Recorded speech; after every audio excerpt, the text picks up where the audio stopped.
I mean, obviously it was the big plays. We had 7 plays where I think it accounted for about 280 yards of offense, and it sort of erased the. I think we had 58 plays where we gave up like 2.5 yards of play. That's 2.5 yards of play is like insane defense, but it gets offset by those 7 big plays. And, it's the NFL. You're not going to make every one of those 7 plays, but we got to make half of those. If we make half of those, it's a different situation right there. It was an aggressive game plan. I thought the players did a good job with the challenge and everything, but we lost contain a couple times to our left. We missed some tackles, and when it was all said and done, it negated some really good stuff on film. But that's the NFL. Martin Emerson said, this is him talking, he said he doesn't think he's playing as well as he did last year. Is that true, and why do you think that is? Well, I mean, I can help him out on that one play. I mean, it was a 2-minute drive, and if you guys saw what we were doing with some of the substitutions to slow down their tempo when they would sub, but you don't get that right in 2 minutes. And I probably went too many snaps of man-to-man in a row there, and he was gassed, and I was slow to recognize that, and he gave up a touchdown. So I probably put a little bit more of that on me than him. I can change my calls up a little bit there and help him out. He's a competitive guy. What we saw last year, what we saw in training camp this year was not a mirage. I have a lot of confidence in him getting out of that and playing good ball for us down the stretch. Responsible for 2 of the takeaways. You guys talk about them coming in bunches. I mean, is that something that you guys can build upon after that game, knowing that he was able to put a couple together in just that one game? Yeah, I mean, obviously the first one overcame that big pass where we ended up losing contain, let the quarterback loose, and then he made a big play down the field. So that was a really big red zone stop. But the forced fumble was a big time play, and had the ball on the ground a couple of times. Jeff mentioned MJ. He missed a tackle on that long run. Then he came back, hunted that guy down, and got the ball on the ground. And we didn't recover it, but that ball was on the ground. We had a couple big hits that will end up being incompletions that had a chance. I mean, they're a whisker away from being catch fumbles. So I was proud of the way we were around the ball.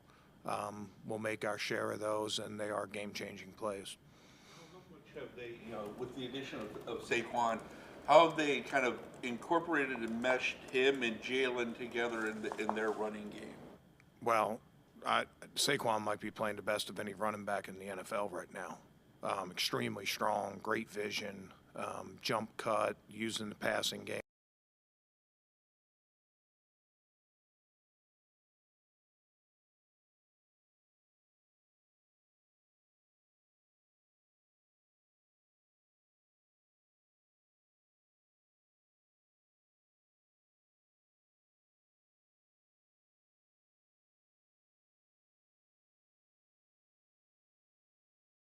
Him pick his hole, and that playing that part of the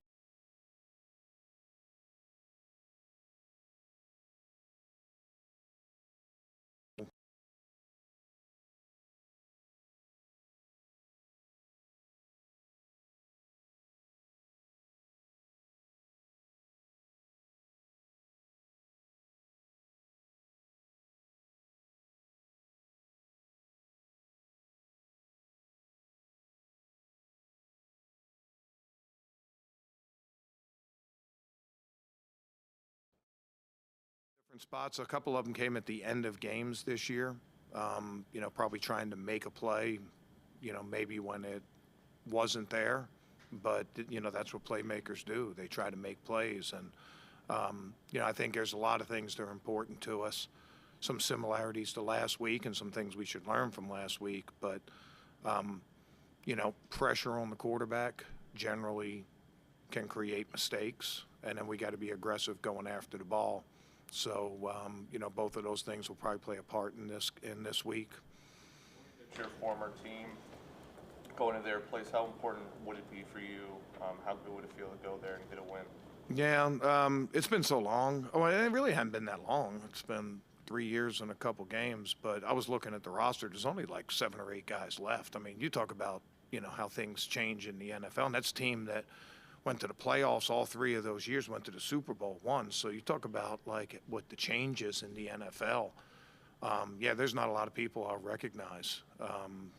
So it's an important game for us because of what our situation is right now, and it's our next game. It's a road game. A win will go a long way to starting to patch up some of the ills that we've had. So that's the most important thing this week. Banged up in the secondary right now. Do you feel like you might be able to count on some of those guys this week? Denzel, Grant? Yeah, I mean, we were that affected the game last week because we're a dime team on a lot of third downs, and we lost Ronnie Hickman and Rodney McLeod. Rodney had to go in and get stitches, and all of a sudden we were out of those packages, and then our corners started dropping. So it was we were working hard the whole game to try to just sort of jerry rig some of our personnel packages to go, and some of the guys went in. Rodney was able to come back. Rodney played a really good game.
Receivers, but we have confidence in our guys, who, regardless of who's out there, but they do have a great challenge this week. What do you make of Hurts? I know you weren't there when they were in the last Super Bowl, but he outplayed Mahomes in that Super Bowl, and since then it's been a little different quarterback. What do you see out of him? Yeah, he was a rookie. He was there 1 year when I was in Philly, and I just know this: he's a tremendous competitor. He's a really, really hard-working guy, and does a good job with leadership, and the players sort of gravitate to him. And he has really good mobility. So those are the things that get our attention. I know this: in 7-on-7, he throws about as pretty a ball as you can imagine. I mean, it's classic. Just looks beautiful when he throws. So our whole objective is don't make it 7-on-7. Our pass rush has to do their job. Our blitz package has to do their job. Our coverage disruption has to do their job. So it's not just routes on air, because I've seen that in person, and it's pretty impressive. Lost 3 in a row. How do you keep that from getting even worse and, kind of stop the damage? Yeah, you have to just focus on, what's important right now, and you can't do anything about the past. You guys know my baseball analogies. The Mets were about the worst team in National League in the middle of June. Their best player stopped.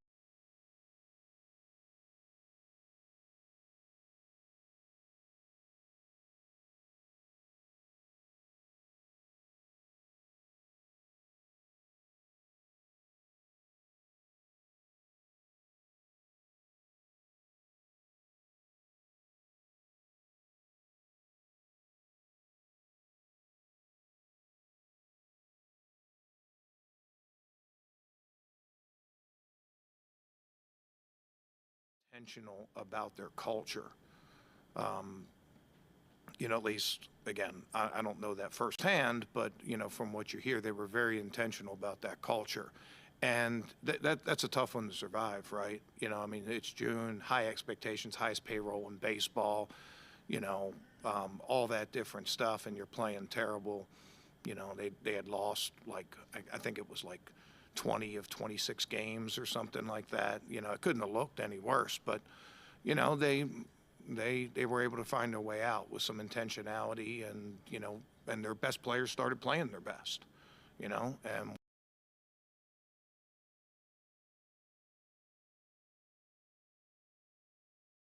to the division championship series or whatever it's called now.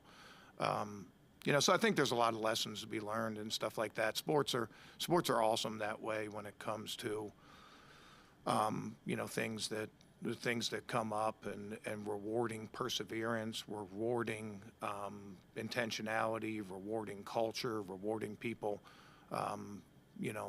with track records coming out of things, and avoiding overreactions. I think there's stuff we can learn across the board.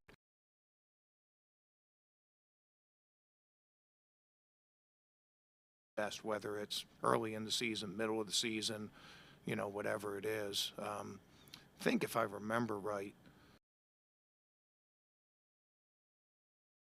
3-game losing streaks in one of those years. You guys have to check that math. That might be another thing I made up in my head. But yeah, I'm trying to. I think it was like late 2000s or whatever it was. But you're going to have tough times. It's not all shits and giggles. It's not all unicorns and rainbows and everything else. And those tough times and persevering through those tough times is where you get your medal and what defines you as a team. And, when we get out of this, we'll be battle tested, and I think we'll be stronger for it. Okay. Yeah, I'm trying to remember which one.